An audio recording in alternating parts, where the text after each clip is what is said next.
Assalamualaikum warahmatullahi wabarakatuh. Salam sejahtera dan salam Malaysia Madani. Yang dihormati Tuan Pengerusi Majlis, Barisan Hakim yang arif lagi bijaksana, div-div terhormat, para pendidik serta hadirin yang saya hormati sekalian. Berdiri saya pada hari ini untuk menyampaikan pidato yang bertajuk Bersama Membina Negara Bangsa.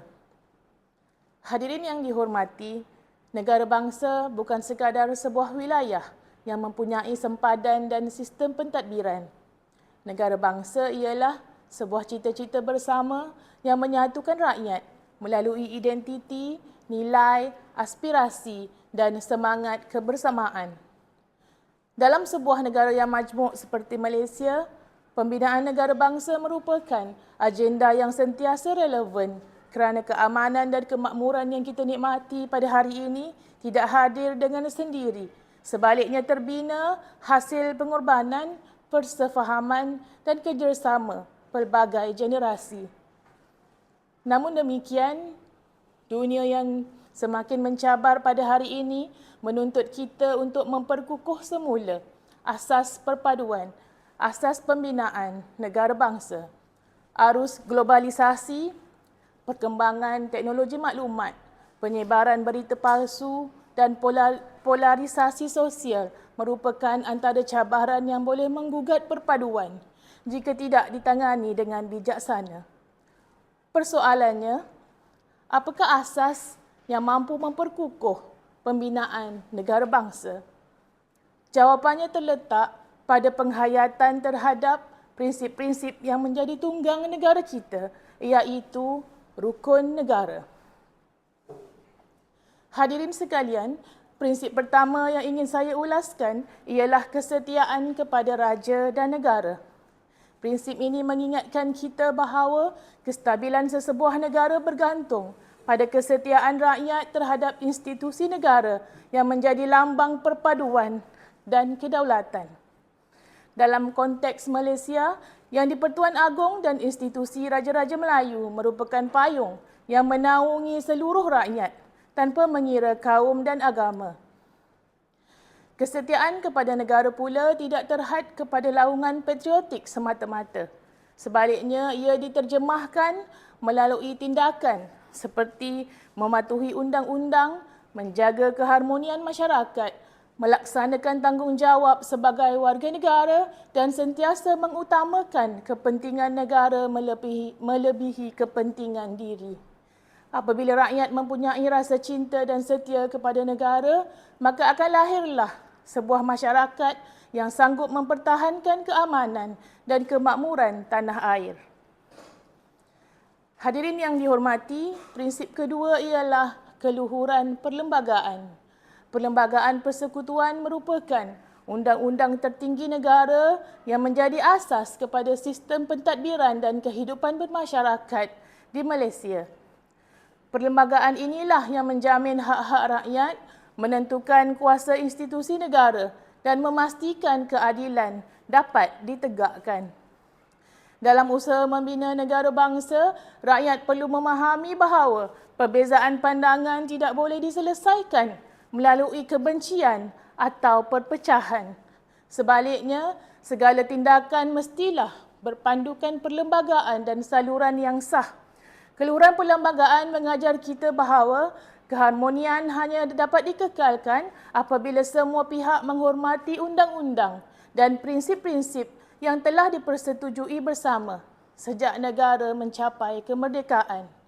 Sesungguhnya, sebuah negara yang rakyatnya menghormati perlembagaan akan lebih mudah mencapai kestabilan politik, kemajuan ekonomi dan kesejahteraan sosial. Hadirin sekalian, prinsip ketiga yang amat penting ialah kesopanan dan kesusilaan. Pada zaman media sosial yang serba pantas ini, masyarakat sering berhadapan dengan budaya komunikasi yang semakin kasar dan kurang beretika. Kata-kata yang tidak bertanggungjawab, fitnah serta penghinaan terhadap pihak lain boleh mencetuskan konflik dan merosakkan hubungan antara masyarakat. Oleh itu, Prinsip kesopanan dan kesusilaan perlu dihayati oleh setiap rakyat. Kesopanan bukan sekadar adab dalam pertuturan, malah mencerminkan kematangan fikiran dan kebijaksanaan dalam bertindak. Masyarakat yang beradab akan lebih mudah menerima perbezaan, menghormati pandangan orang lain dan menyelesaikan konflik secara harmoni.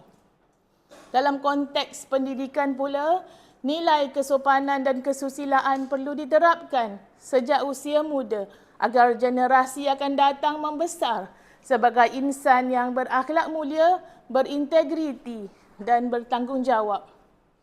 Negara yang mempunyai rakyat berilmu tetapi kehilangan adab tidak akan mampu mencapai kemajuan yang berkekalan. Hadirin yang saya muliakan, selain menghayati prinsip-prinsip rukun negara, pembinaan negara bangsa turut memerlukan pengukuhan sistem pendidikan. Pendidikan merupakan wahana paling berkesan untuk menyatukan masyarakat dan membentuk generasi masa depan. Sekolah bukan sekadar tempat menyampaikan ilmu pengetahuan, malah institusi yang membentuk sahsiah, memupuk perpaduan dan menanam semangat patriotisme.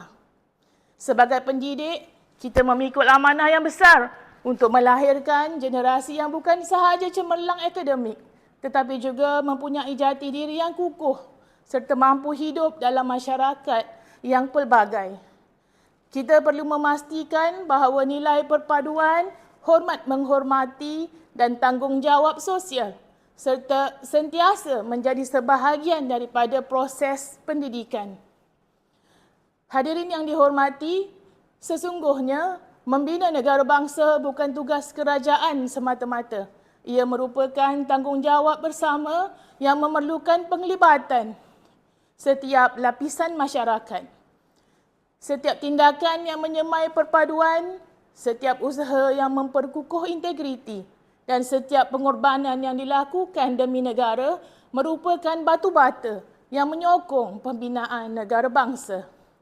Marilah kita menjadikan prinsip kesetiaan kepada raja dan negara, keluhuran perlembagaan serta kesopanan dan kesusilaan sebagai panduan dalam kehidupan seharian. Dengan berpaksikan prinsip-prinsip ini, kita mampu melahirkan masyarakat yang bersatu padu, beradab dan bertanggungjawab. Akhir kata, marilah kita berganding bahu, memperkukuh perpaduan, memartabatkan pendidikan dan menghayati rukun negara demi memastikan Malaysia terus berdiri sebagai sebuah negara bangsa yang aman, maju dan dihormati di persada dunia. Bersama membina negara bangsa, bersama mencorakkan masa depan Malaysia yang lebih gemilang. Sekian, terima kasih.